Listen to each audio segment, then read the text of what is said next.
If you've been trying to enable Adobe Flash Player on Google Chrome, there's an important reality check you need to know first. Adobe officially ended support for Flash Player on December 31st, 2020, and modern versions of Google Chrome no longer support Flash at all. So instead of enabling the old Flash Player, the safe and modern solution is to use a Flash emulator like Ruffle to open older Flash content. In this video, I'll show you how to do that step by step.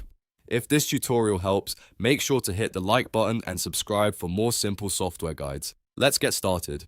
First, open Google Chrome on your computer. Once Chrome is open, look to the top right corner of the browser and click the three dots menu. From there, hover over Extensions. This will open a sub-menu with a few options. Now click Visit Chrome Web Store. This takes you directly to the official extension marketplace where you can install browser tools safely. Now that you're in the Chrome Web Store, go to the search box and type Ruffle. Ruffle is an official Flash emulator that helps run old Flash content after Adobe Flash was discontinued. When the results appear, look for the official Ruffle extension. You should see it listed as Ruffle Flash Emulator. Make sure you choose the correct one so you know you're installing the right tool. Next, click on the Ruffle extension listing to open its page. Here, you'll see details about what it does and how it works. To install it, click Add to Chrome. Chrome will then ask you to confirm the installation. When that prompt appears, click Add Extension. After that, Chrome will automatically download and install Ruffle into your browser. Once the extension is installed, you can pin it to your toolbar if you want easier access.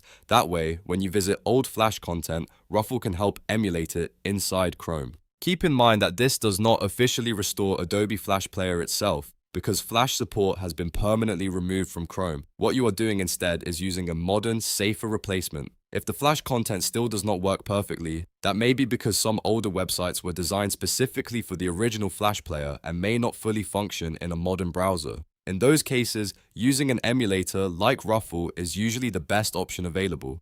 It's a much safer approach than trying to install outdated Flash components, which are no longer supported and can create security risks. So to recap, you cannot truly enable Adobe Flash Player on Google Chrome anymore, but you can use Ruffle to open and interact with older Flash-based content in a safer way. This is the closest modern solution and the one I recommend for most users. If this video helped you out, please give it a like, subscribe to the channel, and turn on notifications so you never miss the next tutorial. Thanks for watching, and I'll see you in the next one.